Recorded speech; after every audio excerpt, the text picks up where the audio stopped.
the fog and filthy air. Good evening, and welcome to another episode of Enchanted Piper. I'm Richard, and tonight, as you've seen by the previous footage, we'll be doing a review of Yazoo Witch from the Country Squire, which is why it's so dark back here, because this tobacco just oozes dark. So what is this tobacco? This tobacco is a combination. This tobacco is a blend of mature and stowe Virginias, some Turkish leaf, some dark fire Kentucky, and then a little bit of Latakia and Perique. And it is just wonderful, I gotta say. I've been smoking it for a bit, trying to come to grips with it. It was released during the Halloween season because, witch fits thematically. However, I just feel it embodies darkness, if you will, and therefore it's better at the solstice, like now. Anyway, what is this tobacco like? Let's begin. So first, the tin note is amazing. Oh, I forgot to mention, this is aged in bourbon barrels from Crittenton Distillery. I believe I'm saying that right. And you can tell the moment you smell it. You get that nice,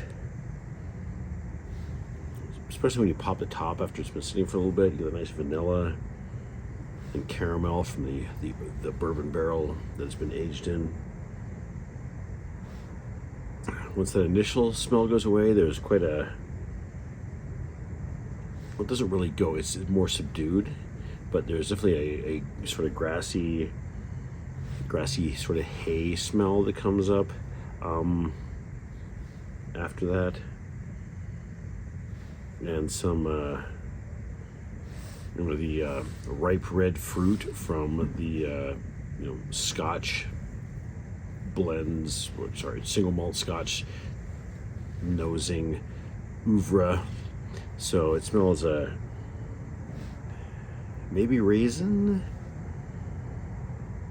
maybe like a prune, maybe like a date. I don't know, some sort of ripe, sugary fruit is in there for sure. Could definitely make a pouch of this and wear it around my neck just for the aroma. It's really delicious. Anyway, let's pack up a pipe and then smoke it and see what else we've got. All right, so pack my pipe, and I have this evening with me a La Cumbre Malpais Stout because it's black, so therefore very dark. I figured to go with the theme we've got going here. What it really should have is a bourbon barrel aged stout, but according to Celtic's Irish Handcuffs isn't out yet. Anyway, let's get this pipe lit and see how this smokes.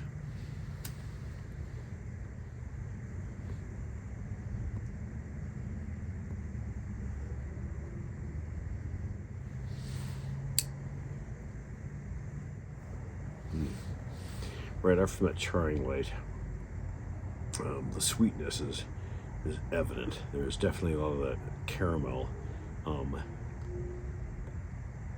Maybe a little bit sweeter than that from the charring light.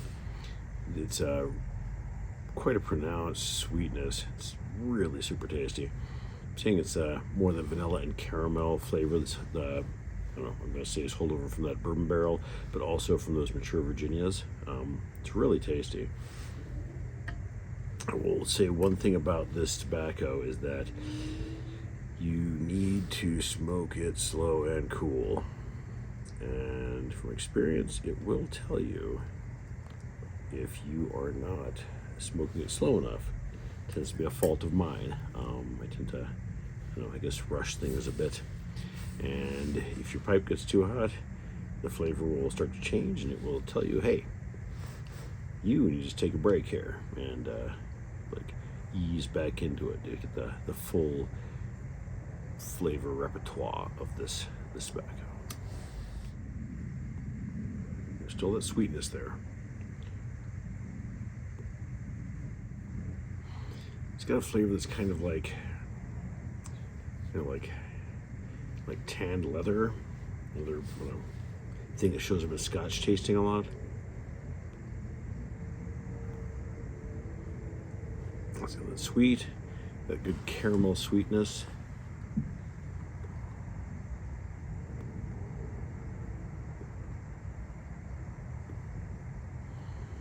Sweetness, that fruit, that leather, and there's some flavor that's present throughout the entire bowl, from the very first light to the very end of the bowl, that I don't know exactly what it tastes like.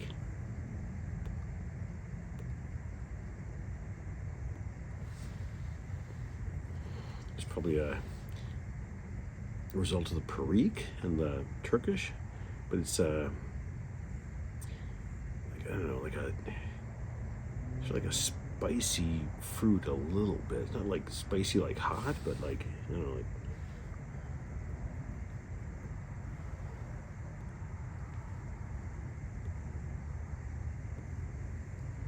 maybe like, I don't know, ginger a little bit.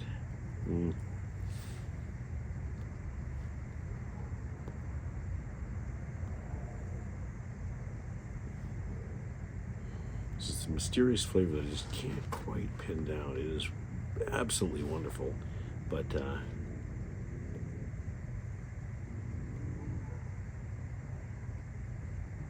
can't say exactly what it is.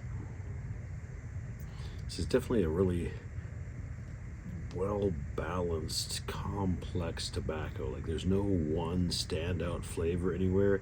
There's a whole bunch of flavors that mingle with each other and serve to provide the full Yazoo Witch experience, if you will. You definitely want to ride this thing right at the edge of going out, because if it gets too hot, some of those flavors start to go away. And the tobacco will tell you, if you're smoking it too hot, that caramel will start to darken and darken and darken, eventually become like more of a burnt caramel flavor. And then that's basically it saying it's time to back off, let the tobacco cool down for a little bit so you can enjoy the rest of this smoke.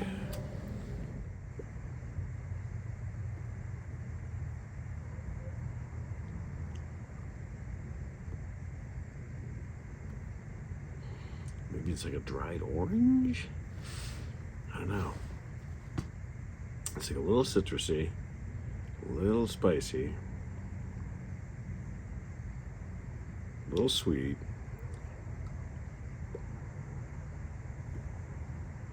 Yeah, I don't know. You will have to smoke this and figure it out for yourself. There is smoke from the dark fired and from the Latakia, but like, it's especially the Latakia is very faint. The dark fired is more present, I think, because it's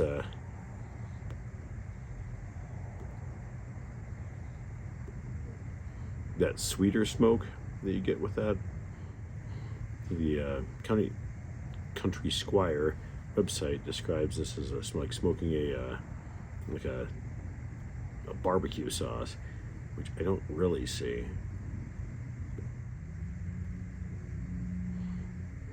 And all the time you get that caramel going along and some vanilla in there too. So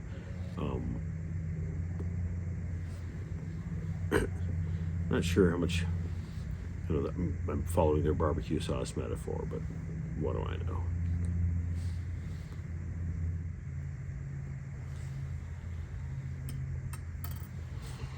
We'll say the moisture content of the tobacco is just about right. Like, it lights up wonderfully, stays lit. To a point. I mean, as I said before, I try and ride the ragged edge of it just going out, because I think that's where most of that vanilla and caramel lies before the caramel starts to get that little burning flavor attached to it. If you smoke it too hard, you'll definitely get, like, the caramel starts to become over caramelized. You can see it getting darker and darker and darker.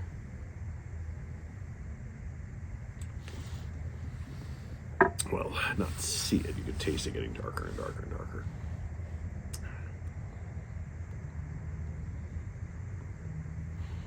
I'll say this. The further down the bowl you get, the darker the flavors become. Like all the flavors sort of mix to become like denser, like a little heavier, I suppose.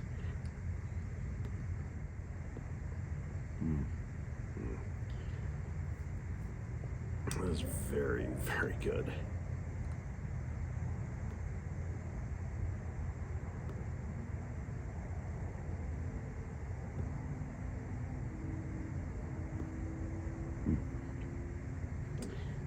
To go with her barbecue metaphor,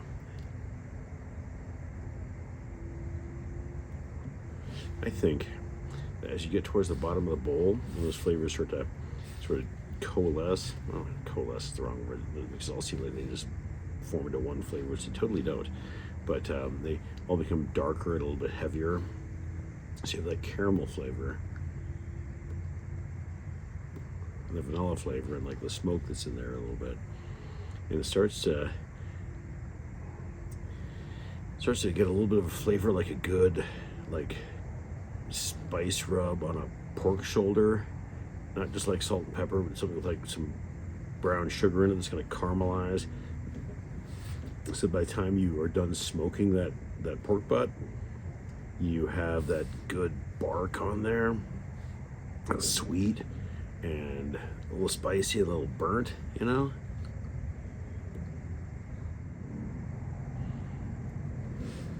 I think that works pretty well.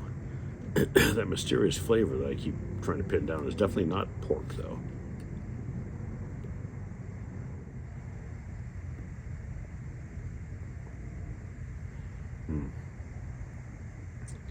So, what would I rate this tobacco? Well, first, I guess big thumbs up. So definitely recommend it.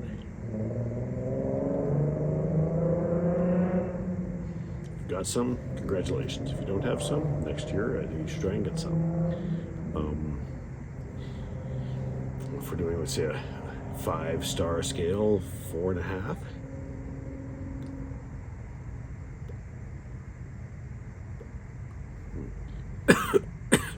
Four and a half out of 5.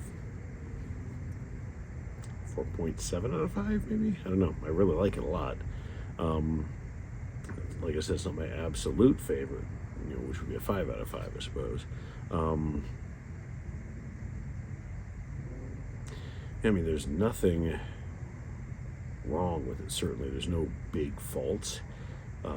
There's a number of flavors. They're all blend seamlessly well. There's nothing that's overpowering in it. There's just lots of little subtleties for you to tease out as you smoke it. If that is your kind of smoke, I think you're going to absolutely love this. There's no big Latakia bomb, although I really like that. It's not tons and tons of Perique, which I also really like. It's very well balanced and just rewarding to smoke, because you keep, like a good book, you keep finding something new in it as you revisit the pipe. So once again, I highly recommend this Yazoo Witch pipe tobacco. I hope you have a wonderful evening wherever you happen to be. I hope your nights and tobacco are done.